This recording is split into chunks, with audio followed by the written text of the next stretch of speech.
We can't show you what's behind this closed door. A place where legislators and corporate lobbyists have an equal vote. A place they don't want you to see. You need to be credentialed at registration. We are credentialed. We are Georgia. We're Georgia Media. Are there legislators in there? Are there legislators in there? We are Georgia credentialed media. Please step over here. What? There's Georgia legislators here. Are laws being made in there? This isn't the state capitol. It's a resort hotel in Savannah where lawmakers are wined and dined as members of the American Legislative Exchange Council, or ALEC. What is ALEC? It's really a corporate bill mill.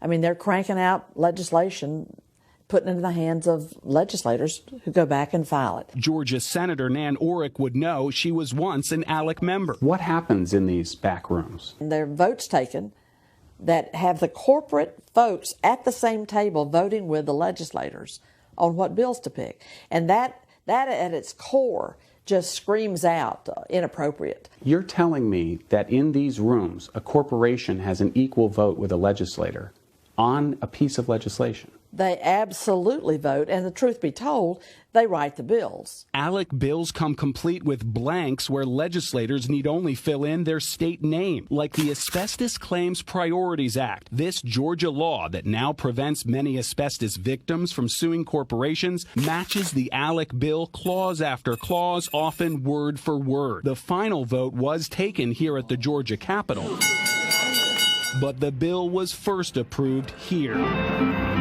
inside a Las Vegas casino at a closed-door ALEC meeting. Records show the 3 Georgia senators who sponsored the bill received more than $22,000 in ALEC scholarships to attend resort meetings the year before, during, and after the asbestos law was passed. This is money from corporations to legislators, but it's being filtered through ALEC, and they get a tax write-off? Well, ALEC is a 501c3 organization, charitable educational purposes. That's right. ALEC is an educational charity. The signature of Georgia's Speaker of the House, David Ralston, appears on this 2013 ALEC fundraising letter. He writes, "Your support of the scholarship fund is critical, enabling Georgia legislators to attend the annual meetings. Donations are 100% tax deductible and fund education efforts for legislators."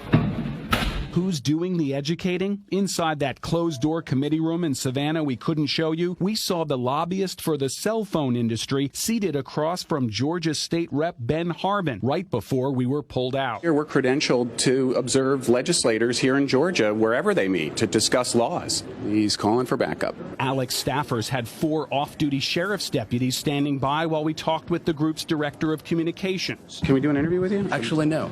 Why not? If you'd please turn the camera off. No, we can't turn the camera off. That's one thing we don't do. Okay, well then I'd like to have you escorted out of the building, please. Okay, I'm a guest of this hotel. I'm actually staying here at this hotel.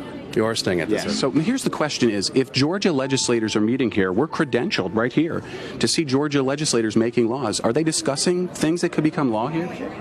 Georgia legislators are here participating in discussions where they're learning from legislators from others. So why can't the people who elected them see the process? This is a private meeting. A private meeting paid for by whom? By our members and donors. Our lobbyists, correct? No. Are you here for this conference too? Are you a legislator? We met 2 lobbyists and a state representative from New England in the hotel bar the night before and recorded our conversation. You have to pay your own way for this on a trip like this, that's where you would come in, man. On a trip like this, I'm the state sheriff of Alabama. Yeah. And I look for financial supporters, right? Lobbyists, alike. To send us like a couple $1,000 every so often. That gives me money to help those folks with. Now, on the other hand, and we pay more to be here, so it helps support them. And you do. I see. So the lobbyist fees to come to the event actually help subsidize the legislator coming here. Our lobbyists, correct? No. They're not lobbyists? The ones that we recorded in the bar last night aren't lobbyists who are here members? He signals to the sheriff's deputies. All right, I'm a guest of the hotel, not sir? For long. Not for long. I'm here, but paying guest of this hotel, sir. We'll take care of that. Escort you up to your room and get your things. Did we violate some law or something? I mean, are we violating a law here? Don't say no. don't say nothing. One of the Georgia senators who sponsored that asbestos bill, Renee Unterman, told the 11 Alive investigators she later dropped out of ALEC, calling it a group of angry white men controlled by industry, not legislators. Major corporations like Atlanta-based Coca-Cola have also dropped out of ALEC. Wow, eye-opening to say the least. Do lawmakers have to report payments for travel to these kinds of resort meetings? You would think, Brenda, but in Georgia, the answer is no. We filed half a dozen open records requests with Georgia legislators, including the Speaker of the House asking for receipts and reimbursements to ALEC events. Well, today we received this letter from their lawyer. Your request is denied. Quote, the General Assembly is not subject to the Georgia Open Records Law. In other words, lawmakers specifically exempted themselves from a law they passed to make Georgia government more transparent. It's a good thing you made it out there. Those armed guards were standing for you. Yeah, absolutely. I mean, This is just baffling. We'll stay on it. And we wouldn't know it had it not been for this report. No. All right, Brendan, Thanks. thank you. Mind blowing. Thank you.